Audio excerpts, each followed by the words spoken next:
What up, fantasy football people? Week 4 is over. Week 5 on buy and sell wide receivers. Bye week's coming up. So we're going to be going through a list of receivers that did really well or really bad. And if you should panic, not panic, sell, trade, whatever you wanted to call it. We'll start off with Jordan Addison of the Minnesota Vikings. I don't think it's time to sell. I think that was just a shitty game for wide receivers overall. If your name wasn't Justin Jefferson, I think only Justin Jefferson got more than 2 Who did targets. they play?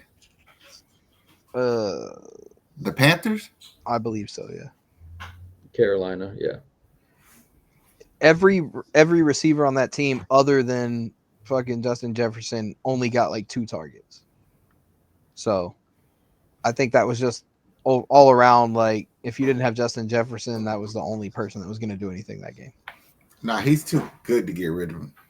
Yeah. Yeah, that offense was very weird that game. I don't see them doing that. I mean, Kirk Cousins jokes aside, I don't see them being that bad again. I'm Who they definitely play? keeping him. They'll be playing Kansas City That's next. cheating. Oh yeah, fuck. That's not good. Yeah. I mean, we'll see what happens for sure. Uh, going into, we'll go into the London game. Christian Kirk, Calvin Ridley. Pretty much, Ridley owners had him as a wide receiver one. It seems like Christian Kirk though is finding his. It's that team. They're weird. Ain't nobody like Trevor Lawrence has 16 points. Yeah.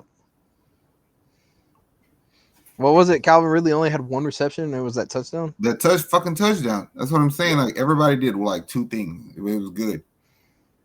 Evan Ingram did very few. ETN did very few. Yeah. Christian And then Kirk. you just have Kirk in the slot, cleaning up Yeah. everybody's shit. So I guess he's valuable. And I was gonna say, as like especially in PPR, I feel like if he's your flex, play him. Oh, you're killing it. Play Yeah. him. Play him out your flex, and don't even worry about it. Because this guy he's doing the consistent thing he kind of did last year, where it's like, I'll give you 15 points. There you go. Don't expect. I mean, if there's a big game, cool. But if not, hey, 15 flex, you're good.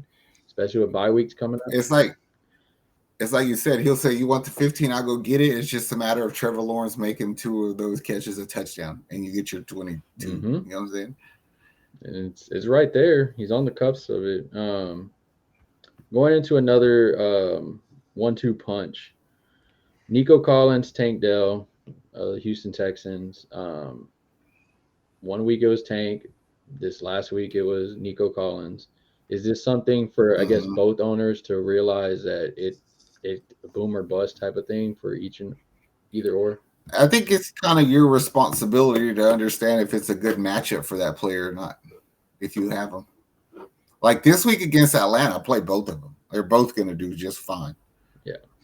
Yeah, I think this is also, it brings me back to that other video we did where I said, I think the only person you for sure can play every single week is CJ Stroud on that team, because he's just going to pass to every receiver he can, it looks like. 1 week, one's going to do good. 1 week, the next is going to do good. This week against Atlanta, he's going to do whatever he wants. He might try and run one in since he didn't get it the other day. But I ain't gonna lie, fantasy football wise, I think I value Nico Collins more than Tank Dell. He looks like his major security blanket. Knowing that he's having Tank Dell and John Michie over at his house all the time, they're trying to build that nucleus. But it feels like Nico Collins is the vet that he needed, and he's relying on him as much as he can. And I mean, honestly, that's what you want in a fantasy person. The stock is there for him. So, I mean, if you have either one of them, I'd be pretty happy. But if you're a Nico Collins owner and you probably got him for cheap, yeah, you're doing good. But you also have to know your matchups, because something like the week before, that fool did next to nothing. So yeah. So that means you got to watch us on Sundays, so you know when to play him and when not to play him. Going into another one, Garrett Wilson, Alan Lazard. Wilson owners probably bought him very high Alan Lazard Mhm. owners probably got him for absolutely nothing. He probably Yeah. steals it on most teams. Is there? Considering that there was like 2 or 3 games this year where you're getting absolutely nothing Mm-hmm. from your Garrett Wilson pick, if they even do half of what they did yesterday, it's worth it. Yeah. I think that's a fair like assumption. Yeah, I think if you drafted him, you better hope that you have other receivers around you to help. Just pray to God that one of them catches is a touchdown. Yeah, it's tough if you're a Garrett Wilson owner because you probably went for him thinking that he was going to be with Aaron Rodgers, and that changed drastically. So hopefully you've been hitting the waiver wire, grabbing some of these other guys to help out. He's not a bad flex for sure. He's not where you drafted him No, at though. Y'all buying stock in Alan Lazard? Should he be a guy that people pick up on, or is it just a? I think if you can afford to I, hold him, maybe. true that, but I mean, really, like, because you have to find out if it's like, are you doing good because you're back in Nathaniel Hackett's system and you're just finally at a quarterback willing to throw on that day, or is it like some fluke shit where you tried really hard Mm-hmm. and you're not going to try that hard again? Yes. You know what I mean? Why is Drew Lock in the game? Wow. Um, Going into Amari Cooper, he didn't have his quarterback Deshaun Watson. Backup went in there. It was a terrible game all around. Oh yeah. Should if Deshaun is not there, should Amari Cooper owners be worried? I think so. I'm an Honestly. Amari Cooper owner, and he gave me 2 freaking points yesterday. If Deshaun don't play, Cooper no play. Yeah. Yeah, that was atrocious. It's tough also with bye weeks coming in, so bye week blues is coming up for sure. Uh, what about Michael Pittman owners for the Colts? Is it I don't know that you should be How many points did he put up this 4. week? He put up 4 Yeah. points. I'm fucking worried because I think they're trying to figure out how to use their quarterback. Yeah. And Pittman paid for that. Mm-hmm. I mean, bro, they're brothers, bro. They wore shirts, matching shirts, and everything. Hey, that's all good, But bro. But can you throw that bitch? Can you throw that shirt and that ball to me in the fucking middle of the field? yeah, that was it was a terrible offensive game all around from that team. Yeah. Yeah, The only thing that was going on there was Anthony Richardson running them in. Yeah, That's what he's good Yep. for. it's like another Justin Fields situation. It feels like. Lamar Jr. I'm telling you, like, it's exactly what it is. But like Pittman, you got to value him like a DJ Moore, though. Yeah. It's a boomer bust, I It's think. like, yeah, if you're the third best receiver on my team, we're fine. But you can't be 1 or 2. Yeah. Yeah, I've been using him as a flex in the league that I have him in. and I was gonna say if he's your flex, I'm not too worried about it. It's like, that's your choice on the flex. If he's your, I've seen some people as their wide receiver 1, wide receiver 2. Stupid. I'd be very worried. I get it. He had 2 Made my good weeks. stomach hurt. You said. He had 2 good weeks, but there's too much boomer bust with that quarterback and that offense.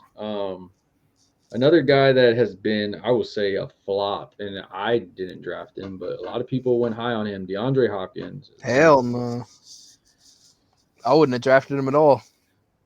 A lot of I didn't even want him on A my lot I think of people- I accidentally drafted him in one of the leagues, but people drafted him as a wide receiver 2 and on their team. ugh. He is not putting up anything of that right now. He hasn't been a wide receiver 2 for like 3 years.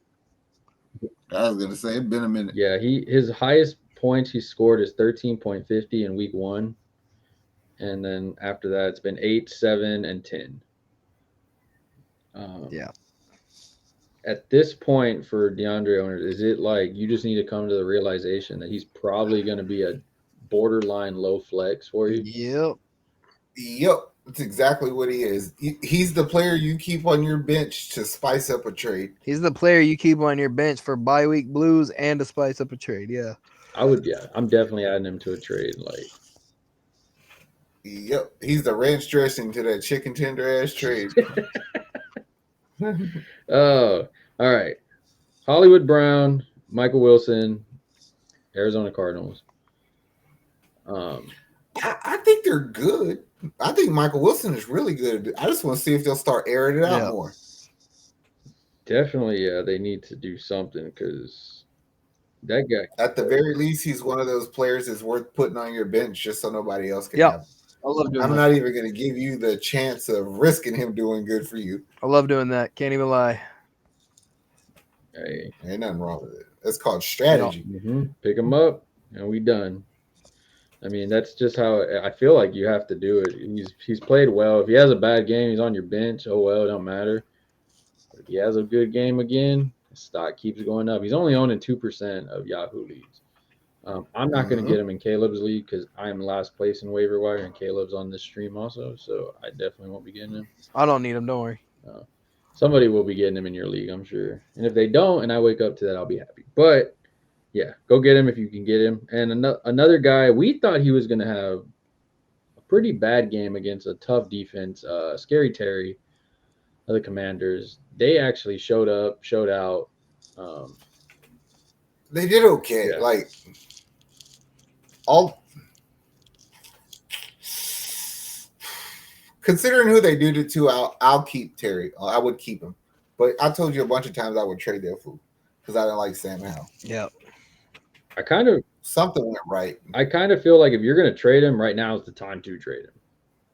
Yeah. Because there's going to be a lot of I mean, don't get me wrong, Sam Howell, great game, bro. But can you keep this up? I've seen you get sacked 10 times, and that offense do terrible. So it feels like, Scary Terry, I like you. Not with this quarterback, though. Not with that O-line.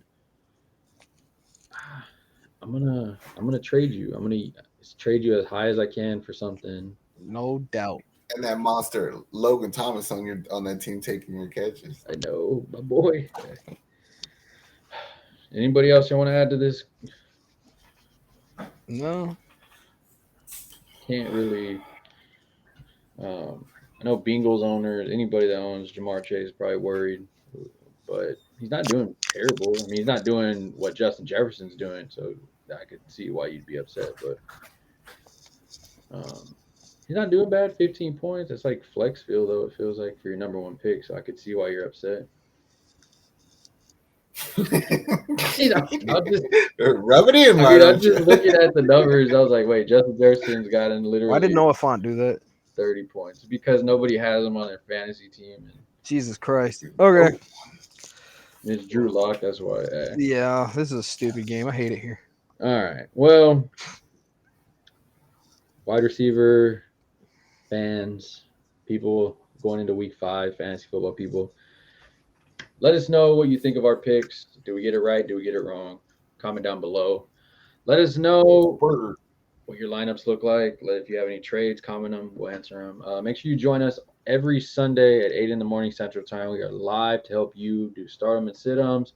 We're here for the morning games in London. We're also here for weather and everything else, parlays, everything, IDPs, all of that. So much love, everybody. Subscribe. Does this amazing work. We are out of here. Good luck. Later. How much I'm working for this? I swear my dreams are too important.